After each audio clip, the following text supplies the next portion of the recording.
అందరికీ నమస్తే అండి. Welcome to our channel. ఈరోజు ఈ వీడియోలో అక్షయ తృతీయ మహత్యం గురించి తెలుసుకుందామండి. అక్షయం అంటే క్షయం లేకుండా ఉండడం, అంటే నాశనం లేనిది అని అర్థం. వైశాఖ మాసంలో శుక్లపక్ష తదియ అక్షయ తృతీయ. అత్యంత పుణ్యప్రదమైన ఈరోజు వారం, వజ్యం వంటివి ఏమీ చూడకుండా ఏ శుభకార్యం అయినా జరుపుకునే పుణ్యతిథి ఇది. అక్షయ తృతీయ గురించి భవిష్య శివపురాణాల్లో ఉంది. కాగా అక్షయ మహత్యం తిథి గురించి స్వయంగా శ్రీకృష్ణుడే ధర్మరాజుకు వివరించినట్లు భవిష్యత్ పురాణాల్లో చెప్పబడింది. అంతేకాకుండా ఈరోజే కృతయుగం ప్రారంభమైనట్లు విష్ణు పురాణంలో పేర్కొనబడింది. దాన్ని బట్టి ఈ దినం కృతయుగాది అని పేర్కొనబడింది.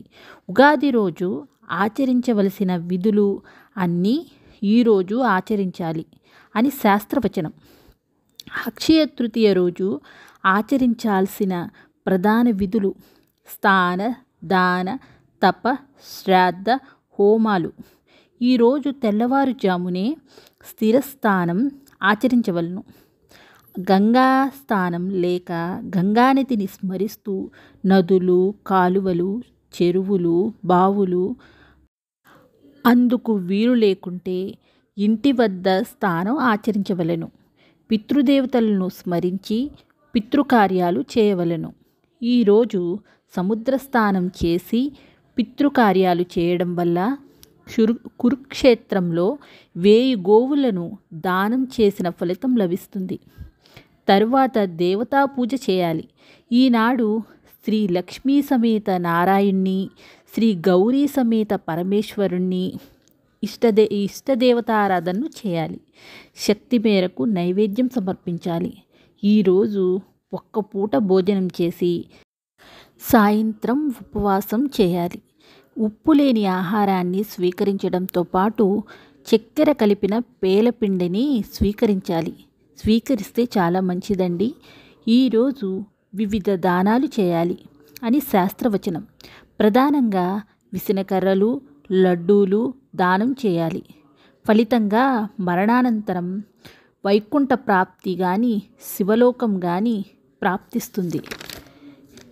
వీటికి తోడు నవధాన్యాలు, గోధుమలు, దద్దోజనం, గొడుగు, పాదరక్షలు, భూమి, బంగారం, వస్త్రాలు, గోవు ఎవరి శక్తికి తగినట్టుగా వారు దానం చేయాలి.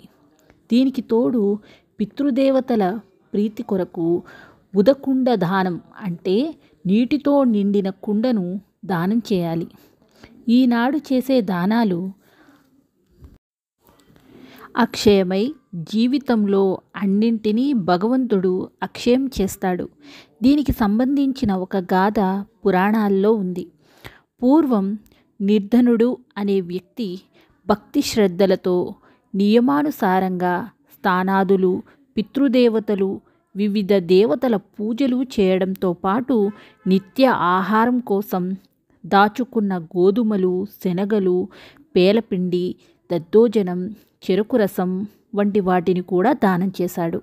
ఈ విధంగా అక్షయ తృతీయ ఆచరించడం వల్ల మరుజన్మలో నిర్ధనుడు కుశావతి నగరంలోని రాజ్య కుటుంబంలో జన్మించాడు.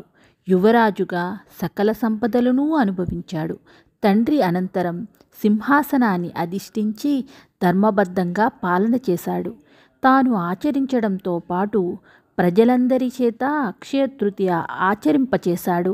ఫలితంగా రాజ్యంలో అన్నీ అక్షయమై సుభిక్షంగా వర్ధిల్లింది. నిండు నూరేళ్లు జీవించిన నిర్ధనుడు మరణానంతరం వైకుంఠం చేరాడు. ఈ విధంగా అనంతమైన పుణ్య ఫలితాలను ప్రసాదించే పుణ్యదినం అక్షయ తృతీయ.